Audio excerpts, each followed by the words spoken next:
Back in the workshop this weekend and hopefully going to finish off the notice board. So let's see how far we got last time and what new toys I've bought to help the completion. So today we have Isabella giving me a hand, and last weekend we managed to get the latches in on both sides. I've also got to cut in the keep here into the frame. I'm also mindful that there is the weather seal to put in. Now I did buy a weather seal cutter previously, but it was 1/2 inch, and I decided that it was probably a bit too wieldy, so I've managed to pick up a 1/4 inch cutter, which I can then run around the perimeter, that way up around the perimeter, and cut in for the weather seal. It would appear that Isabella is no longer with us. She's decided she's heard something over there. Oh well.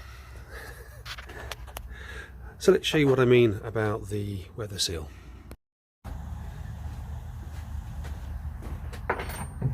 The doors, which have been temporarily laid in, and the hinges, the weather seal, which is a big roll here. Might have enough. If not, we'll think some more. And so the idea is that it sits in there all the way around, and when the door closes, obviously it provides some protection for the weather. And what I've got to do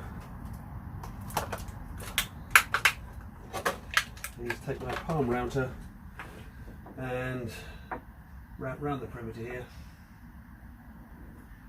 so that this can get slotted in.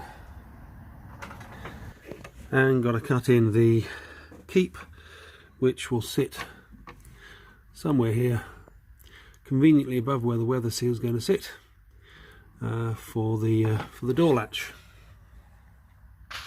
So I think the way to the mark for the keeps is probably to put a black mark on the latch there. Nothing there now. Turn the key, push it a few times against the wood, and hope that we have a mark. So that now positions where the keep will need to go. Excellent.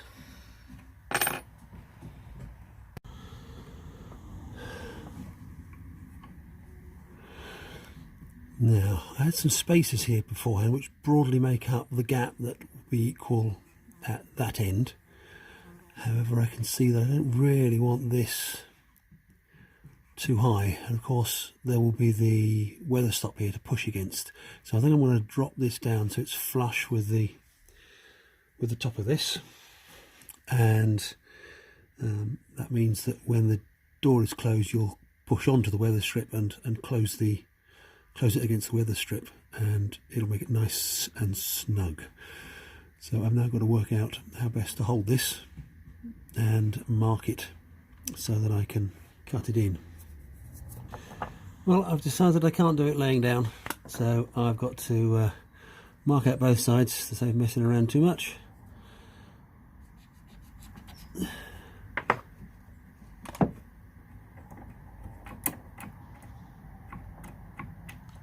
There, that's marked too.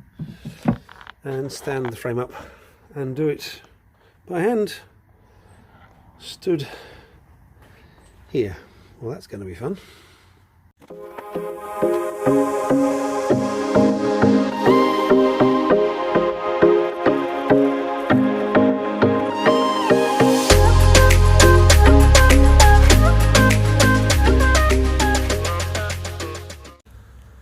Well, that's going to be a little easy to mark out.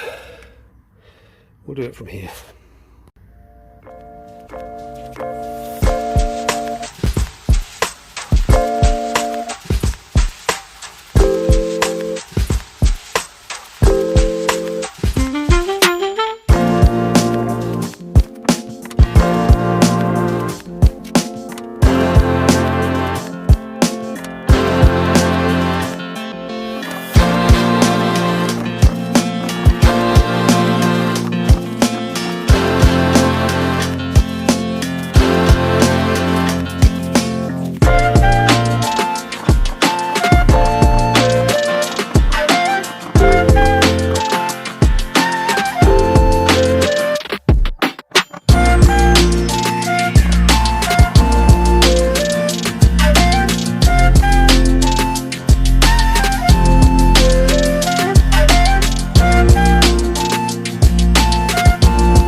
put these spaces in here which will represent broadly the weather strip in due course, so that it'll sit down onto the weather strip, and it locks.